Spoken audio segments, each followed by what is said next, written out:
안녕하세요. 아직 아이는 없고 남편과 재미있는 신혼을 누리고 있는 새댁입니다. 지나가다 사연을 듣기만 했지 어디 내볼 생각으로 찾아온 건 이번이 처음이에요. 그동안 사연을 써볼 만한 이야기거리가 없어서 생각을 못 해본 거일 수도 있겠네요.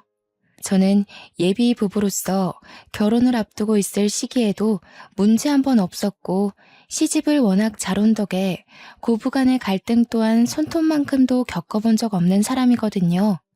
며느리로서 저희 시댁과 전혀 문제없이 지내왔다는 겁니다. 그렇다면 뭐가 제 심기를 건드려 이렇게 사연을 찾아왔냐면요. 바로 동서 문제 때문이에요. 제게는 저보다 나이 3살 많은 동서가 있습니다. 아, 정확히 말하자면 동서가 아니라 동서가 될 뻔했던 예비 동서가 맞겠네요. 결혼해서 식구가 된 것도 아닌데 시댁도 아니고 예비 동서 때문에 안 받아도 될 스트레스를 받고 있어 사연을 쓰게 되었습니다. 저는 할 생각도 없었던 여자와의 기싸움을 예비 동서 탓에 얼마나 감정 소비를 했는지 몰라요. 지금부터 그 늙은 여우의 얘기를 들려드릴게요. 저는 남편과 꽤 장기간 연애 끝에 결혼을 하게 되었는데요. 저와 남편은 대학 때 만난 인연으로 결혼까지 하게 된 건데 남편이 학교를 졸업하자마자 창업을 하느라 그 사업이 자리 잡을 때까지 결혼을 잠시 미루느라 연애 기간이 더 길어졌습니다. 결혼 전제로 만나고 있던 관계였기에 이미 양가 어른들도 저희 관계를 알고 있었는데요. 찾아가서 정식으로 인사를 드리기도 전인데 서로 사돈댁이 어떤 집안인지 알고 있을 만큼 인연이 길고 역사가 깊은 사이였죠. 그리고 제 남편에겐 남동생, 즉 도련님이 하나 있습니다. 남편과 도련님은 1살 차이의 연년생이었고 우리 셋은 같은 대학을 다녔기 때문에 서로 만나서 밥 먹고 술 먹고도 많이 놀았어요. 그렇다고 남편이 없을 때 저와 도련님이 따로 만난 건 아닙니다.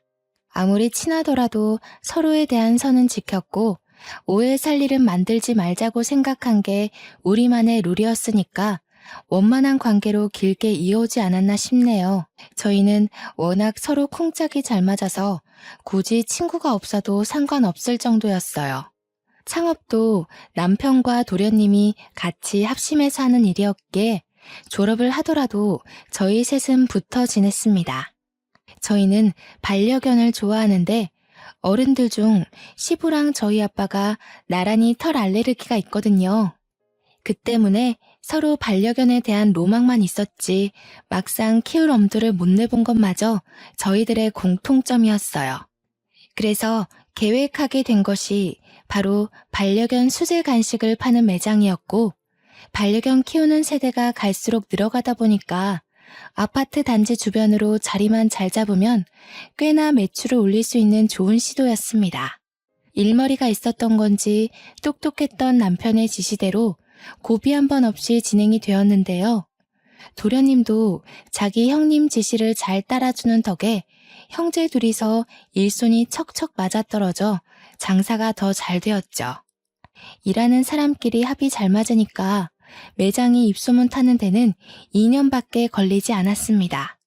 제가 사는 지역의 맘카페도 3군데에 좋은 후기가 달리기 시작하더니 매출이 폭발적으로 늘어나기 시작해서 결혼 자금 모으는 건 또 금방이더라고요. 결혼 자금 뿐이었겠습니까? 믿기 힘드시겠지만 고작 2년 넘게 장사를 했을 뿐인데 지방 아파트 하나 할 정도까지 벌었다니깐요. 남편 목표가 체인점을 내는 거였는데 끝내 창업 컨설턴트를 만나 면담을 나누고 난 후 프랜차이즈 사업까지 따내는 제 남편을 보고 그 남자다운 추진력에 또 한 번 반해버렸네요.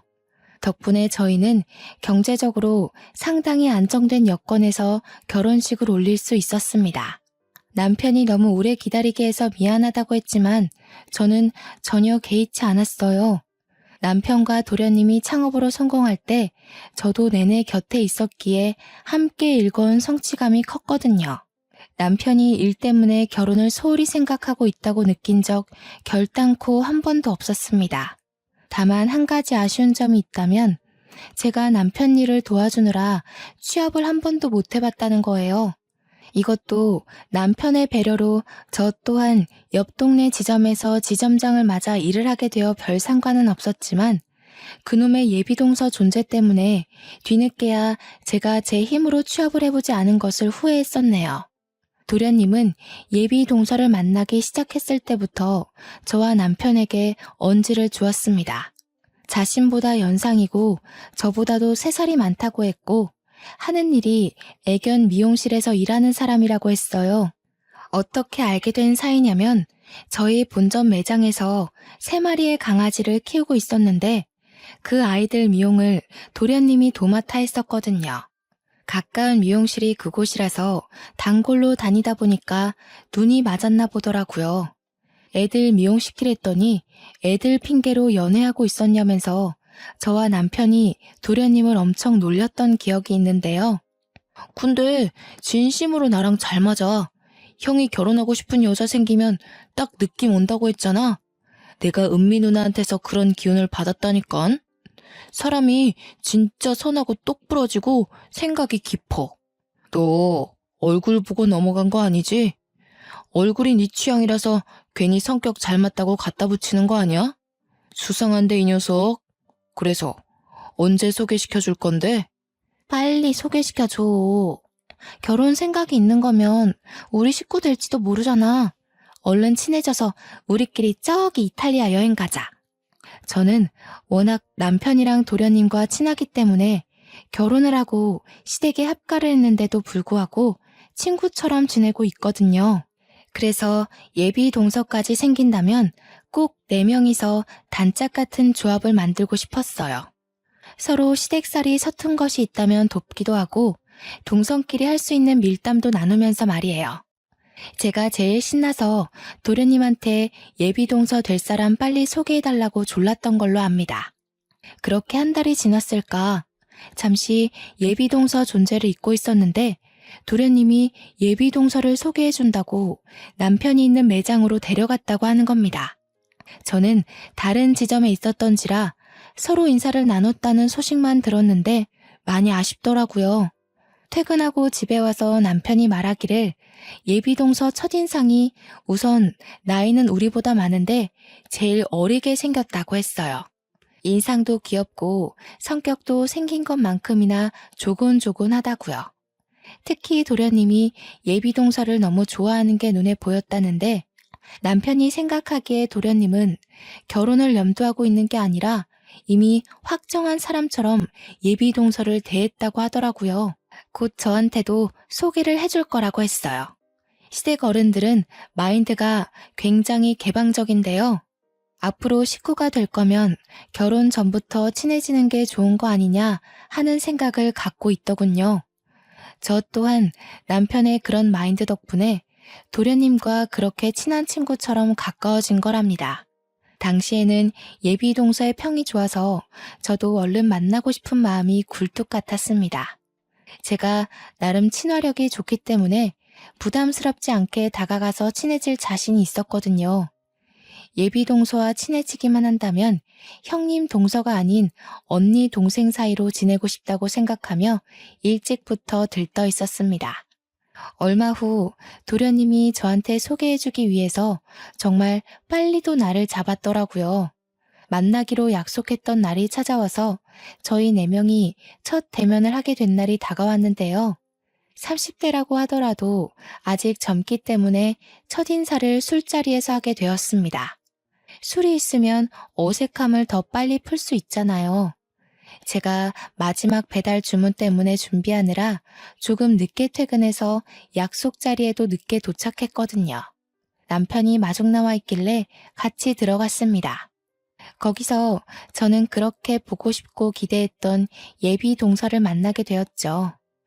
우리 식구가 될지도 모를 반가운 예비 동서를요.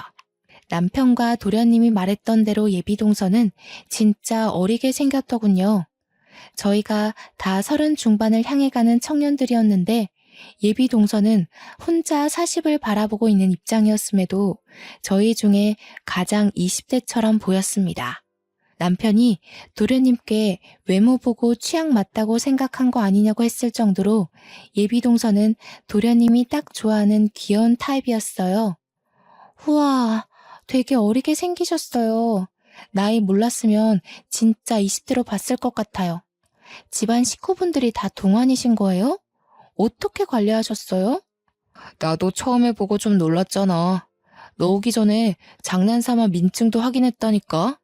오히려 자기가 더 언니 같고 무서운데? 저와 남편 그리고 도련님은 예비동서의 외모를 칭찬했습니다. 저희 셋이 농담 주고받는 걸 너무 잘해서 남편이 제 외모를 가지고 예비동서와 비교하는 것 정도는 아무런 타격이 아니었어요. 진심이 아니라는 거 알고 있고 또 저는 그 소리가 마냥 웃기기만 하더라고요. 아마 남편과 저 사이에 신뢰가 두터워서 그런지도 모르겠습니다. 예비 동서는 낯을 많이 가리는지 첫 만남에 어색해하며 대화 잘 못 꼈는데요. 저희가 질문을 해도 배시시 웃기만 하고 대답을 잘 못하더라고요. 제가 나름 남편과 도련님을 제치고 예비 동서한테 분위기를 맞추며 대화를 많이 시도했는데도 예비 동서는 저를 좀 불편해하는 기색이었습니다. 남편이랑 도련님 질문에는 호응을 하는 것 같은데 제 질문에는 얼버무리며 대답을 하는 것 같기도 했어요. 내가 형님 되는 입장이라 불편해서 그러는 건가? 아니면 내가 동생같이 안 생겨서 그런가? 싶으면서 갈수록 별 생각이 다 들더라고요.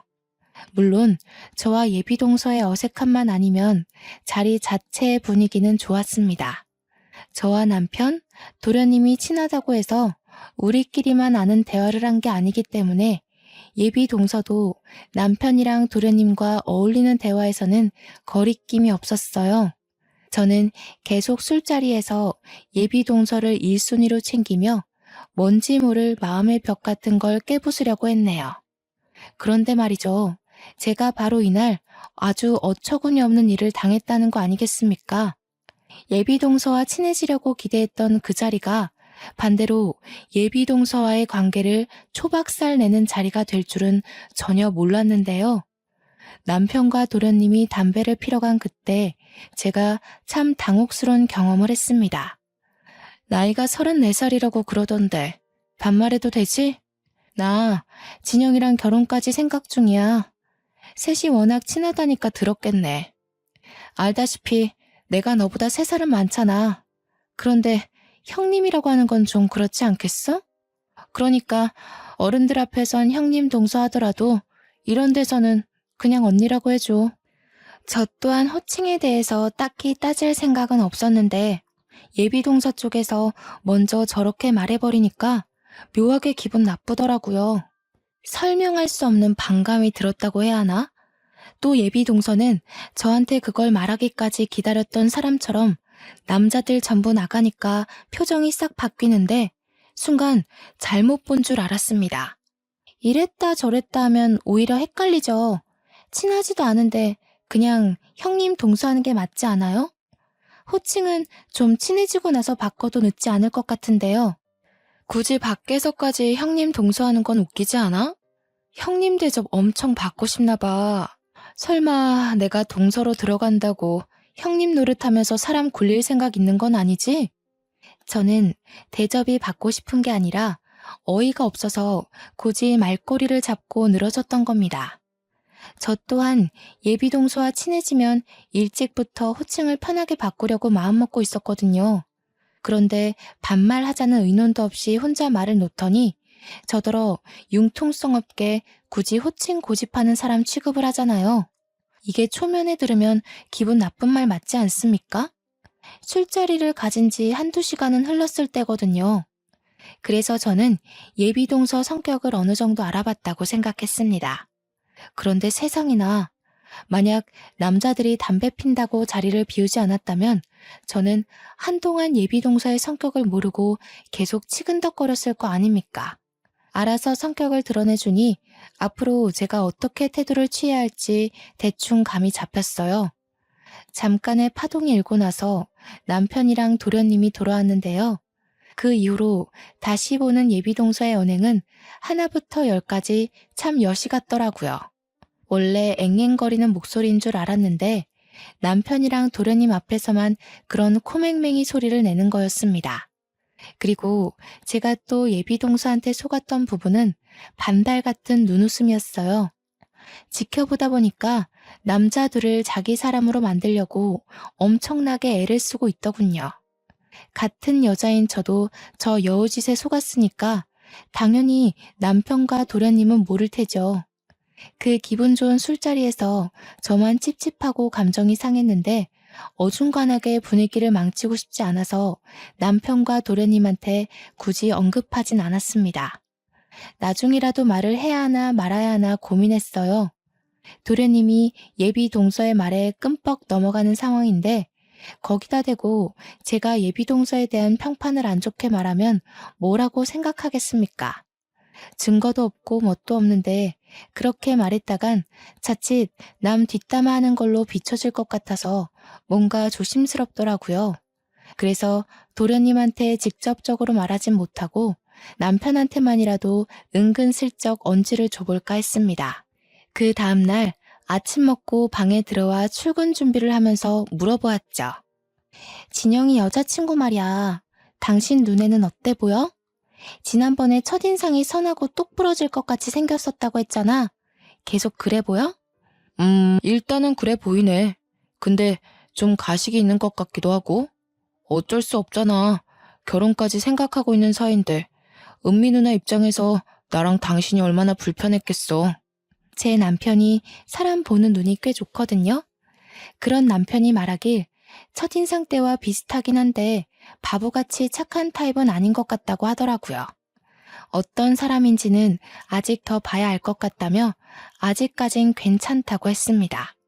남편 입장에선 예비동서란 사람이 아직 괜찮을 수 있어요. 그게 당연합니다. 당연히 남편은 예비동서의 실체를 모르니까 나쁘지 않다는 정도로 생각할 수밖에 없죠. 그보다 눈치 빠른 남편이 제가 예비동서를 탐탁치 않아 한다는 걸 바로 알아챘지 뭡니까? 무슨 일이 있었냐고 물어보기까지 하더군요. 어제 같이 있다가 중간에 진영이랑 당신이랑 담배 피러 나갔었잖아. 그때 그 사람이 나한테 뭐라고 한 줄 알아?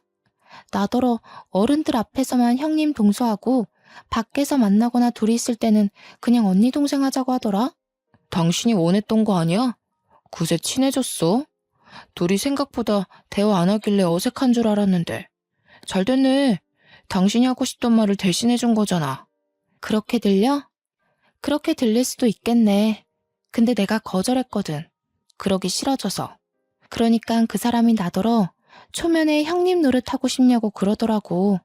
호칭을 상의한 것도 아니고 그냥 자기가 정한 대로 하라고 통보했어. 이거 내가 예민한 건가? 진짜 은미 누나가 그랬다고? 확실히 당신한테 그렇게 한 행동은 잘못되긴 했네. 나라도 그런 식으로 말 들었으면 정뚝 떨어지지. 예민할 할만 했는데. 남편은 앞으로 예비동서를 좀 주시해봐야겠다고 하더군요.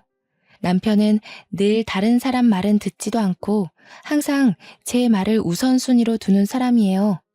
남편 말로는 제가 거짓말을 하면 티가 난다고 하네요. 제가 하는 모든 말은 자기가 구분할 수 있다고 했어요. 남편한테 거짓말을 많이 해본 건 아니지만 할 때마다 걸리긴 했었습니다. 칭찬인지 욕인지는 모르겠지만 당시 예비동서 얘기를 하였을 때 남편이 제 말을 그대로 믿어줘서 얼마나 안도했는지 모릅니다. 남편이 저를 오해할지도 모른다고 아주 조금 걱정했었거든요. 달갑지도 않던 예비동서와의 만남 이후 더는 보고 싶지 않았는데 예비동서가 저와 안면을 튼 순간부터 제 매장에 자주 오더라고요. 왜 하필 집이 우리 매장 근처인 건지 정말 똥 밟았다 생각했습니다. 와서 인사만 해도 기분이 고가울 것 같은데 예비동서 같은 성격의 사람이 어디 그냥 들리기만 하겠습니까? 앞뒤 다른 사람들은 사람 골려주는 걸 정말 좋아해서 어떻게 해서든 긁어 부스럼을 만들어 괴롭힐 궁리를 한다네요. 저희 친정엄마가 경험담으로 얘기해준 인생 조언입니다. 들을 때는 웃겨 넘긴 말이었지만 아니나 다를까 엄마 말대로 예비동서가 긁어부스럼을 만들어 자꾸 제게 얼굴을 비추는 거 아니겠어요? 내가 강아지를 키우는데 매번 간식 살 비용이 만만치 않아. 어차피 우리 가족들 사이잖아. 우리 관계를 위해서 서로 이 정도는 해줄 수 있지? 저번에 할인도 별로 안 해줬더라? 내가 동네 주민 만나면 네 매장을 얼마나 추천해주는데. 인심 좀 크겠어. 그런 의미로 오늘은 이 간식 5개만 가져갈게. 지난번에 와서 할인해달라고 그렇게 사람 신경을 박박 긁더니 이젠 별 말 같지도 않은 변명을 하면서 아예 공짜로 달라고 하지 뭡니까. 심지어 제가 동의를 하지도 않았는데 허락 없이 무작정 간식을 가방에 넣더라고요. 솔직히 좀 어이없어서 뒤늦게라도 싫다고 거절을 했습니다. 돈을 내셔야죠. 가족이 된 것도 아니고 가족이라면 식구 잘 되게 매출을 올려줘야 하는 게 맞지 않나요? 추천 같은 거 안 해줘도 저희 가게 장사 잘 되니까 괜히 헛고생하지 마세요. 채영아, 내가 지난번에 우리 아빠 뭐 하는 사람인지 말해주지 않았어? 우리 아빠 박물관 관장이야. 내가 돈이 아쉬워서 이러는 것 같아? 너가 앞으로 나랑 어떤 관계가 될지 보려는 거야. 그러니까 그쪽이 대체 뭐라고 저를 이렇게 시험하는지 모르겠는데 일단 그 반말 좀 안 했으면 좋겠거든요. 지난번에 술자리에서 그쪽이 제안한 호칭에 저는 동의 안 한 걸로 아는데요. 나도 네가 동서라는 이유로 너한테 반말해버리면 기분 나쁠 거 아니니 은미야. 제가 대놓고 반격해오자 키도 조망만한 게 눈에 바짝 힘을 주며 째려보는데 별로 무섭지 않았습니다. 귀찮고 지쳐서 그냥 가라고 손을 휙휙 내저었더니 꼴에 나이 많은 언니라고 저한테 무시당하는 게 싫었나 봐요. 보란듯이 걸려있는 간식 뭉탱이를 왕창 챙겨서 가방에 넣는 거 아니겠습니까? 내가 네 본색 진철 씨한테 말 안 하는 걸 다행으로 여겨. 진철 씨가 너 그렇게 못된 애라는 거 알고 있니? 모르니까 결혼했겠지? 얘 그거랑 주인 허락 없이 물건 훔치는 거랑 무슨 관련 있어요? 가방에 있는 거 당장 꺼내세요. 어머니 저희는 남입니다. 사장과 손님 관계라고요. 웃기고 자빠졌어. 진철 씨가 너 되게 좋은 사람인 줄 알더라? 네가 나한테 저지른 물에 밝히면 이혼 소송 당할 텐데 괜찮겠어? 소송? 어이가 없는 협박이라 순간 웃음이 터졌습니다. 그러나 제 웃음에 또 열받은 건지 예비동서가 갑자기 휴대폰을 꺼내더니 제 얼굴 앞에 어떤 화면을 들이밀더군요. 진영이랑 진철 씨 벌써 내 말에 끔뻑 넘어가는데 어떡하니? 이거 보이지? 너 말고 우리 셋만 있는 채팅방도 있어. 가소로운 장난으로 여기고 무시하려 했는데 예비동서가 보여준 화면엔 정말 저 빼고 만들어진 채팅방이 있었습니다. 그도 잠시 예비동서가 금세 거두어가는 바람에 셋이서 무슨 대화를 나누는지는 보지 못했어요. 순간적으로 남편을 향한 굳건한 신뢰에 금이 살짝 갔는데요. 당황한 제 모습을 보곤 예비동서가 기고만장한 표정으로 간식 몇 개를 더 챙기더라고요. 저는 처음으로 남편과 도련님을 향한 신의가 흔들리는 바람에 그렇게 나가버린 예비동서를 붙잡을 생각조차 하지 못했습니다. 퇴근하고 남편을 기다리면서 예비동서가 보여줬던 채팅방만 내내 떠올리고 있었습니다. 제가 이걸 남편한테 물었을 때 남편이 당혹감을 드러내면 엄청 크게 실망할 것 같은데 그게 좀 두려운 겁니다. 저희가 시댁에서 합가를 하고 있다고 했잖아요. 시댁집이 크기도 했고 또 시부모 인정이 좋아서 제가 굳이 분가를 생각해보지 않았기 때문인데요. 식사 준비도 시모가 엄마처럼 다 해주시거든요. 제가 도우려고 해도 자기의 유일한 취미가 살림이라며 손도 못 대게 하세요. 저는 그게 시모가 며느리를 위해 보여주는 배려라는 걸 알고 있습니다. 남편도 도련님도 시부모님도 제게 다 좋은 사람이고 늘 가족만큼이나 믿고 의지하는 사람인데 예비 동서의 모함 때문에 이 모든 것이 거세게 흔들렸어요. 이래서 이간질이 참 무서운 겁니다. 고작 그런 사람의 도발 따위 무시하면 그만이라 생각했지만 막상 제게 닥치니 혼란스럽기 그지없었네요. 남편이 퇴근하고 돌아왔을 때 저는 기다렸다는 듯이 예비 동서한테 들었던 말을 바로 물었습니다. 자기, 나 빼고 도련님이랑 도련님 여자친구랑 채팅방 만들었어? 오늘 도련님 여자친구 만났는데 그 사람이 셋이 만든 채팅방 자랑하던데? 자랑? 자랑할 게 뭐 있다고. 얼마 전에 채팅방 만들긴 했지. 둘이 결혼할 거잖아. 은미 누나가 우리 집에 줄 선물 같은 거 택배로 붙여줄 일 있을 거라고 해서 채팅방에서 알려주겠다길래 누나가 먼저 만들던데. 그것 말고는 별다른 대화를 나눈 적은 없다고 그랬습니다. 남편한테 부탁해서 그 채팅방을 직접 확인해 봤는데요. 보니까 셋 다 서로 필요한 말만 하고 사적인 이야기는 전혀 없더라고요. 다시 생각해도 정말 김 빠지는 상황이었네요. 완전 예비동서한테 노란한 기분이었죠.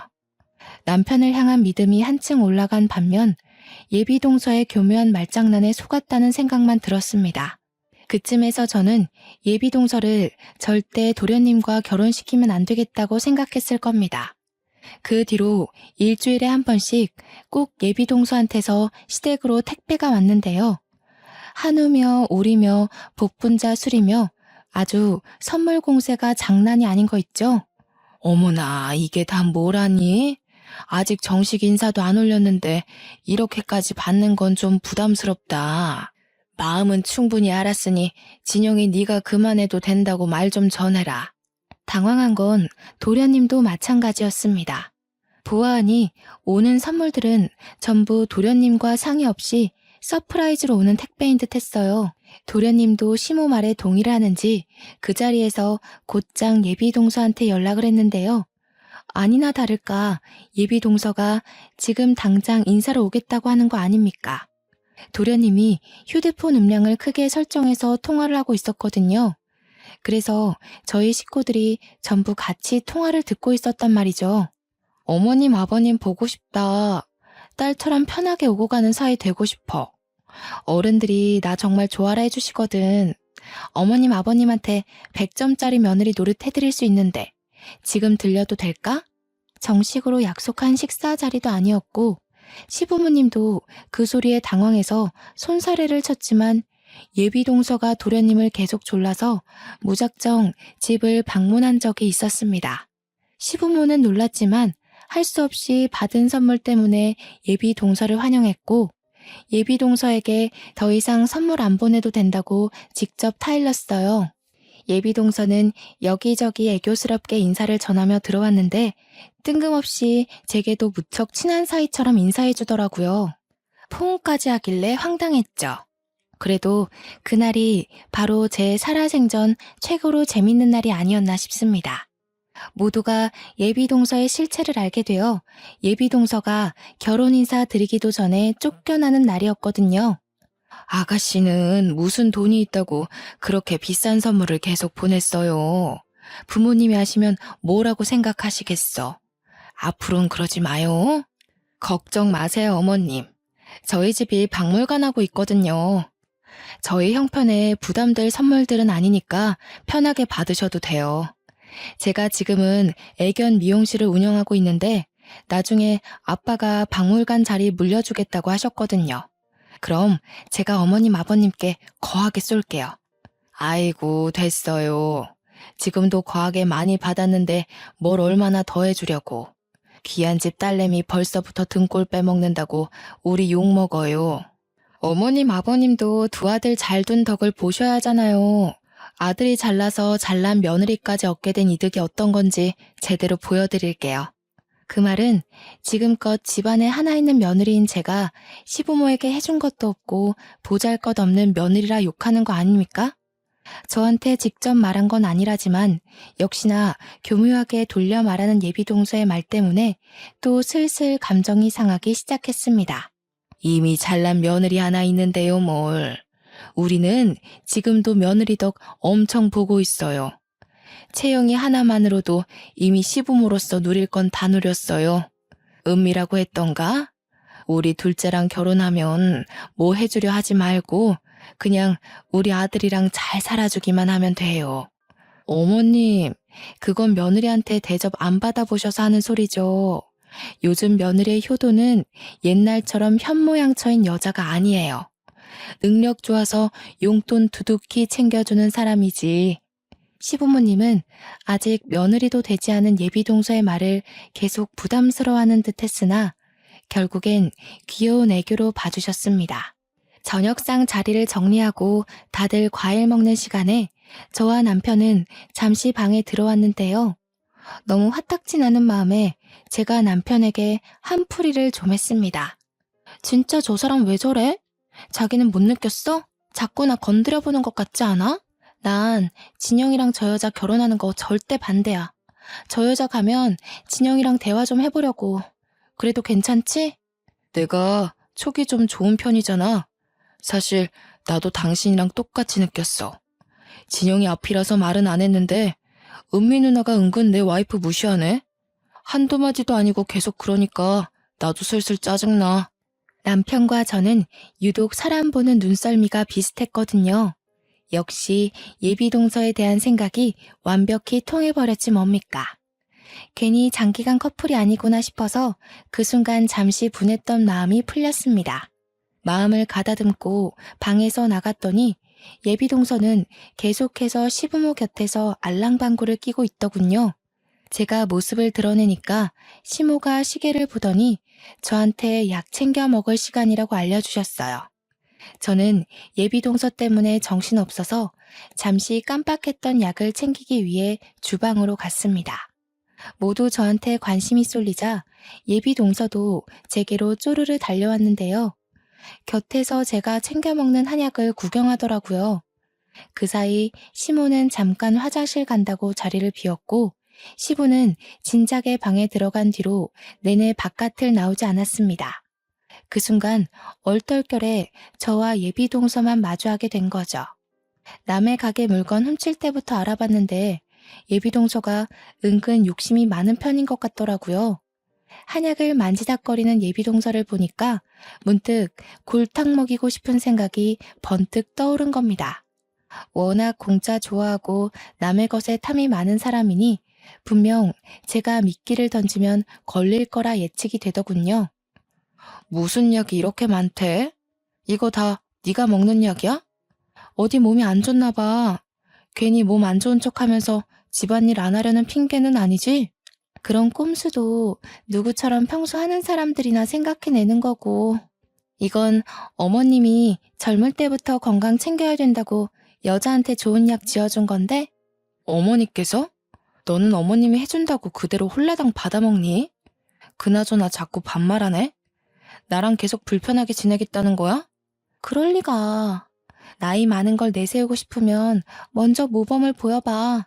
그 전에 이 결혼을 과연 할 수 있을지 모르겠네. 예비동서가 제게 한마디 더 쏘아붙이려는 그때 시모가 화장실에서 나왔습니다. 저를 째려보던 예비동서는 한약을 한 움큼 챙겨서 자기 가방에 넣더니 그중 하나를 뜯어 입에 물더라고요.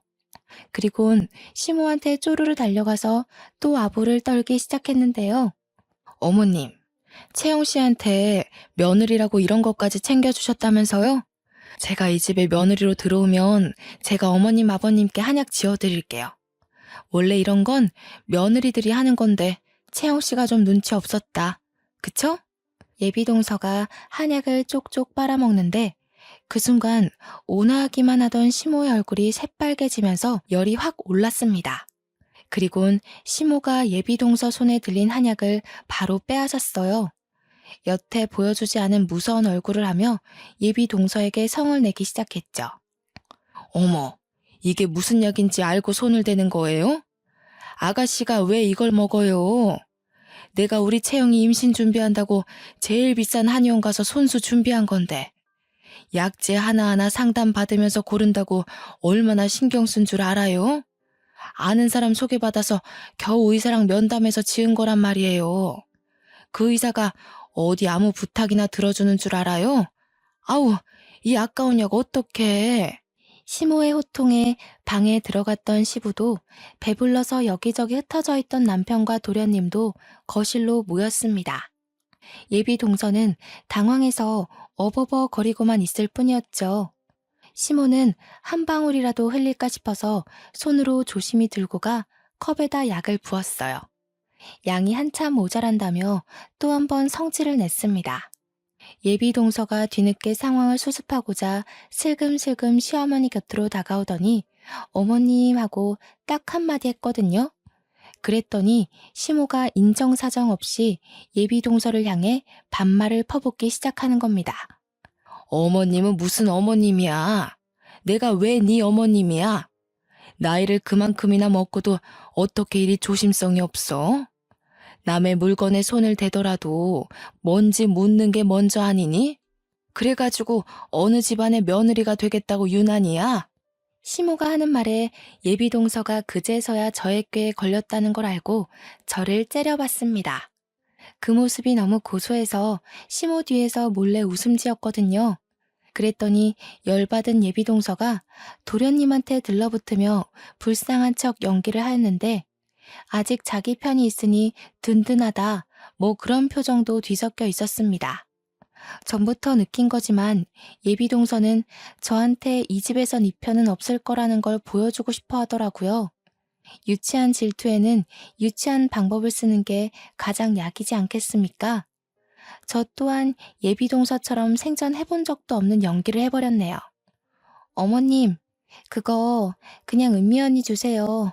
안 그럼 저 또 무섭게 시달려야 돼요. 오늘 일을 빌미로 또 제 가게에 물건 훔치러 올 수도 있어요. 도련님 생각해서 말 못했는데 언니가 저더러 형님 대접받고 싶으면 자기한테 언니 대접이나 잘하라고 그랬거든요. 나도 아까 밥 먹을 때 느낀 건데, 은미 누나, 왜 제 와이프 무시해요?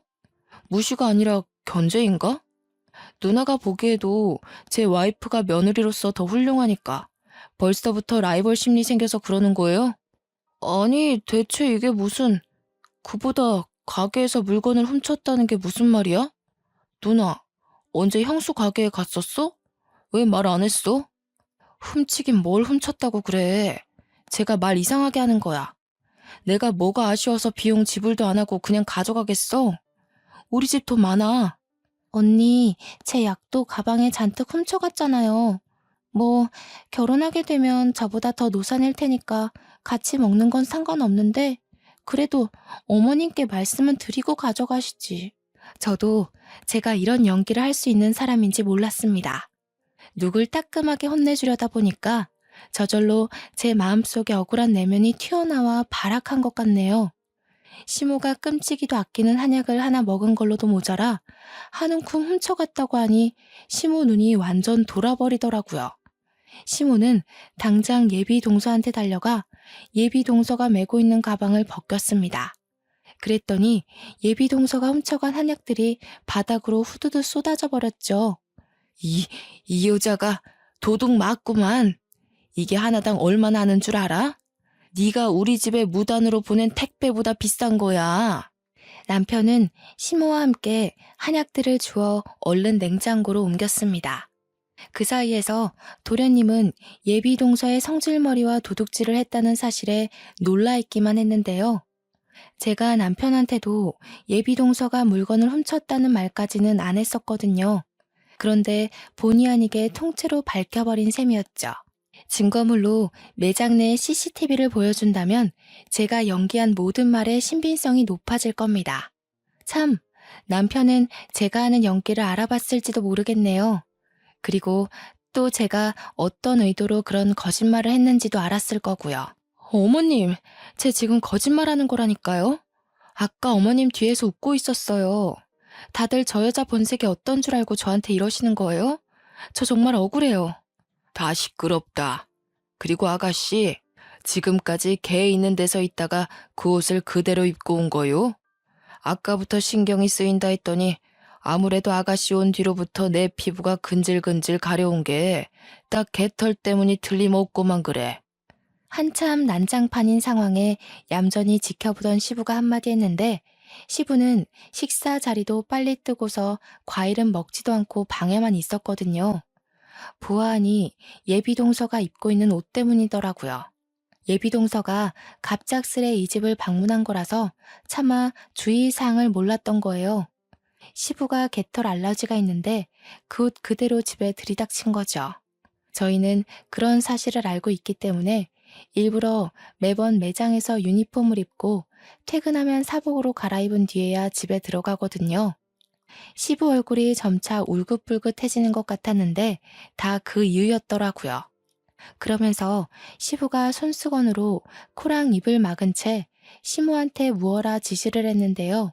시모가 베란다에 뒀던 여러 가지 박스를 들고 나오는 게 아니겠습니까? 남편이 나서서 그걸 도와줬습니다. 그건 다름 아닌 그동안 예비동서가 시댁에 보냈던 수많은 선물들이었어요. 우리 이거 손도 안 댔으니까 도로 가져가요.